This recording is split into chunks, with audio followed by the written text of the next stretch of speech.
All right, I'm back with another video. This time we're going to discuss visas. Okay, there are a lot of visas for you to come to Thailand. Okay, number one, a good thing is they do a visa upon arrival. There are a lot of places that do not do that. Okay, knowing me, if there is a way to do it ahead of time, I'm going to do it ahead of time. But you can literally just show up, get a visa, and be good for, I think it's 60 days. Then you can extend an additional 30 days. So basically 90 days you can stay under a tourist visa. They recently launched their Destination Thailand visa. That one has different rules. I'm not going to recite everything because there's too many and I don't want to mess it up for you guys, and I did not write notes down for this. But I want to say that one is 180 days. But then you'll have to probably do a border run or leave the country for a day or two and come back. That one, though, you do have to show that you have a certain amount of money in a bank account. I want to say it's either 14,000 or 16,000 per person. So it's similar to the retirement visa in terms of how much money you need to have in your account to show that you can sustain living over there, because technically they're still working on their visas when it comes to us like working over there, like digitally and stuff like that. But so we're not old enough for the retirement one. Okay. You have to be over 50. Again, with that one, you have to show a certain amount of money in the bank account. You're not allowed to work. So you basically have to prove that you have enough money to be able to live over there because you can't work. Okay. We're going under the education visa. Okay. And for a lot of you, this may be a better way for you to stay there long term. Now, can you open a business? Yes, you can. There's a lot of rules around opening a business. So I would say unless you are like needing to stay for 5 years and none of the other visas work for you, or you're like really wanting to open a business over there and stay for a long time, like make that your like permanent home, then I would look into that. But there's a lot of rules with that. There's a lot of requirements. You have to employ Thai people. You've got to, of course, open the business and the taxes and all that jazz too. So for those of you that don't know, or you're American, whatever, you do still have to pay your American taxes when you're over there. But you do not have to pay taxes in Thailand unless you're earning money in Thailand. Okay. So if you open a business there, you now have to pay taxes to Thailand off your Thailand business, okay? But you still have to pay you still have to file your American taxes. Not that you have to pay, not everybody has to pay, but you still have to file them, okay? So make sure you keep up with that. But we're doing the education visa for many reasons. One, we actually want to learn the language. Like if we're gonna be over there for 2 years or longer, why wouldn't you want to learn the language? And doing it through the Thai language schools that will teach us to speak it, we can stay there for 1 to 2 years while learning just the language. If you go the route of like a university, that can be like 3 to 5 years. So like if you've already got your high school diploma here, maybe you've got an associate's, whatever. They have bachelor programs, they have master's programs that you can do. Now that is going to run you quite a bit of money because it is an international school, and your tuition is going to be rather high. So do kind of take that into mind. But if you are somebody who wants to study abroad, who wants to stay there for a longer term, that 3 to 5 year range, and that might be a better option for you. We're doing the Thai language school because for 1 year, it's about $900, not including all the visas we have to keep getting. It's $900 for the year per person. Okay, but that gets us there for a year. The schools, as long as they're the proper, because you have to be careful what school you choose. Not all of them are going to be at the level where you can stay for a year.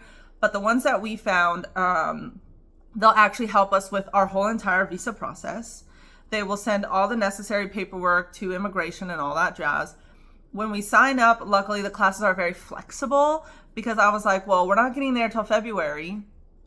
When does the semester start? And they were just like, let us know when you get here and we'll take care of it.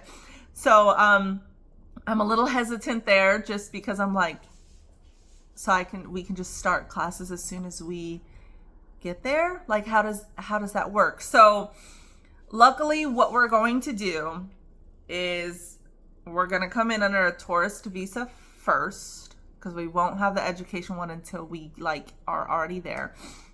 So we'll come in on the tourist one first, go to the school, get all the necessary stuff, because that can take 2 to 3 weeks for them to process all of that.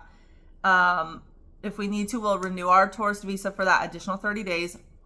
Then the school can actually change your visa to an education one. We don't have to leave the country. We don't have to do a border run. They'll just change it. And every 90 days, we'll have to go to the immigration office to renew it. But we don't have to leave the country. We don't have to do a border run.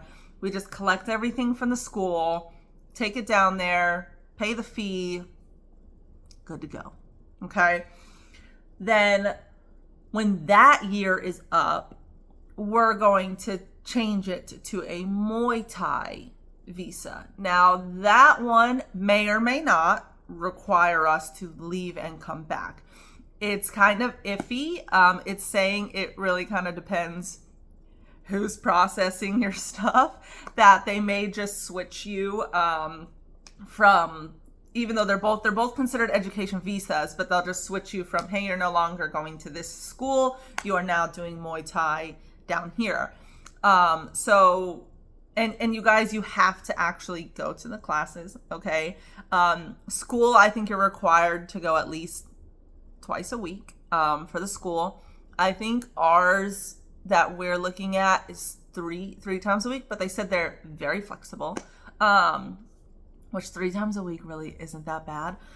And it's only 2 hours each day. So, because they report all of this to immigration. So if you're not showing up for class, you can get in a lot of trouble. They can actually send you back, deport you, all that, So we don't want that, and you can get banned from the country. Same with Muay Thai. Some people did also say another way that they're kind of testing to see if you're actually going to classes or not is when you go to immigration, they'll actually see how much Thai can you speak. So obviously we want to learn it anyways. We're going to go to the classes. We're going to be speaking to the locals. So I don't think we'll have a problem with that. And obviously once we get over there and we do this whole entire process, I'll be updating you guys on how all of that is actually working, what the timeline's kind of looking like, how much paperwork it really is. But the school helps us with all of that. So I'm not really worried. The only thing I was worried about was them being like, oh, just when you get here, swing by the school. I was like, what? Do I not enroll ahead of time? Do I not wow, does this work? But that's okay. And then same with Muay Thai. Which for some of you, especially if you're single, the Muay Thai one might actually be a better option for you, because they actually have packages that include your training, your accommodation, your visa stuff. If you need to do a border run, they'll even take you to go do a border run. So it really depends on what you're wanting to do there, how long you're trying to be there, and what the easiest, less stressful options are for you. So that's what we're doing. We're going to be there for at least 2 years on an education one to learn Thai and an education one for Muay Thai. If we decide to do a 3rd year, that's when we'd maybe do language Muay Thai. But we haven't quite decided on that yet. We're not over there, so we don't know if we're going to want to stay longer or hop over to somewhere else. With the dogs, to be honest, we'll probably try to stay there as long as we can, because other countries are a lot more strict when bringing the dogs over. We wouldn't want to bring them back to America anyways, but it would be very difficult to get them back to America. So we'll see. I mean, they're 7 and 10. So by the time we leave, they will be 8 and 11 years old. The big dog, my German Shepherd, will be 8. This little one here will be 11. So they've still got quite a bit of years in them, you know, but can't go to Bali, can't go to, I think it's Japan. Like, their quarantine rules, and they're just very strict with that, with the pets. And yeah, I'll just keep you guys updated, especially as we start to really get the ball rolling on this. I've already started looking at homes. I think the biggest hurdle for us finding a home is one with a good fence. Some of them have really good yards, but a horrible fence. Like, that fence might be okay if you have like a Chihuahua. It's not going to be okay if you have a big dog. Like, some of those fences are literally like 2 feet off the ground. Some of them, it'll be a fence for like this far, and then it'll have like a big old gap, and then the rest of the fence. I prefer a fence where my German Shepherd cannot see the other side, just because he'd bark all dang day long. And a lot of their fences are more of the, not chicken wire or chain link, but they're like the metal bars as a fence instead of like a wooden fence like we have here. And that's just not gonna work for him. Plus, some of them are so far apart, I feel like the little dog will just slip right through there. That's our biggest hurdle. There are a lot of places that are pet friendly that will let us have the big dog, to have a nice yard. It's the fence, would be a problem. Some of them literally just have like large hedges as a fence, and I'm like, that's not gonna work. You know, it doesn't necessarily have to have grass. We would prefer to have grass, and we found some really good accommodations that do have grass. But I'm like, if it's in an area where I can get them out and walk them, I'm more okay with it not having grass. But I would prefer it to have grass and at least enough yard for them to walk around and go to the bathroom. But yeah, I'll let you guys know. Obviously when we get over there, you guys will see where we're living. We'll take you through the whole process of the school and everything, because from what I've noticed, there's, you know, of course, a lot of videos about street food and the beaches and the nightlife. I've struggled to find videos that talk about education over there, that talk about how to stay there longer, that talk about how to get your dogs over there and what it's like with your dogs. I've literally found 2 videos. 2. I found one video that talked about using Muay Thai as an education visa. So there's not a lot of information about this stuff out there. And you guys will basically be getting it in real time. The thing that I think is the hardest when it comes to some of these other countries is their rules change so fast that even though you may get it in real time from me, but let's say you try to do it 2 months later, it might be a little bit different, or it might cost a little more or a little less because of the, you know, fluctuations in our dollar, their baht, whatever. So just kind of be aware of those things. Yeah, if you have any questions or there's anything that you want me to make sure I discuss regarding the move and all of that, then just let me know. Right now, what we're doing is we're basically selling everything. That's why I haven't taken down the Easter stuff yet. I gotta send some of it to my sister, but like things like this, like my Marine Corps plaque over here and these photos of us, like we're probably going to get a really small storage unit, like the size of a closet, just because we have a lot of photos on the wall and just some things from our travels. And my husband wants to keep all his books. So we'll put those in storage. But pretty much everything else is going to get sold, or we're going to give it away, donate it, whatever. And then probably pack at least 2 suitcases each. I can pack a decent amount in one suitcase. But when I look at all the clothes I have, obviously I'm going to go through them. I need to go through them. I'm not going to bring all of it, of course, because like I have no need for my fancy blazers and business type stuff over there. I'll probably still bring a blazer or two just because they look nice. And if I have an event to go to and it's indoors and it's cold or something, then at least I got a blazer.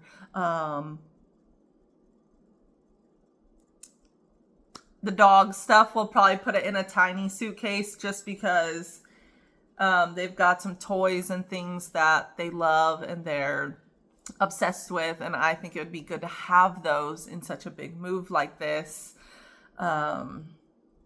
We'll get rid of their kennels and all their food stuff. We'll buy all that stuff brand new when we get over there. So I'll also let you guys know how that is too, because some of the stores I've seen over there don't carry the same. They carry a lot of the same brands as we have in America, but they don't carry the ones that I use for my two. Some of the websites will ship them, but it's quite expensive to get the dog food just because they likely will have to import it. Same with protein powder. Yeah, it's like $140 for the same tub that I have here that I pay $80 for. But we're going to be saving so much money with everything else that it's okay that some of these things are going to be a little more expensive than they are in America just because they have to import them. So that's understandable. Of course, we're going to look around and see what we could find in the country first. But if it's anything like Vietnam, like you're not going to find protein. Like it's just, unless you go to the gym and you're buying like a shake from the gym, they have the protein powder that they import themselves. But there's like, yeah. And it's funny because they'll have like drinks that'll be like high protein and you flip it over and there's like 4 grams of protein. And it's like, dude, I need like 20 to 30. Like, what is this? But it's all right. We can just go out on the street and get some chicken or whatever. It's not a major concern. So we'll just let you guys know how that stuff works. We'll get them set up with a vet probably when we get there. We'll get ourselves set up with a doctor and stuff just because we will be there longer term. I'm also heavily considering finally getting some braces because it's like half the cost over there than it is here. So why not? I've wanted them all my freaking life. So anyways, that's what we've got. We'll also show you barber shops, massage places, places to get your nails done, all that good stuff. But anything else you guys want to see or you want to know during this process, just drop it in the comments and let me know. And I'll tell you what I know. I'll tell you our experience. Obviously, we're not going until February, so we still have a little bit of time, but it is coming fast. Okay, so thank you for watching. I'll see you guys in the next one. Bye.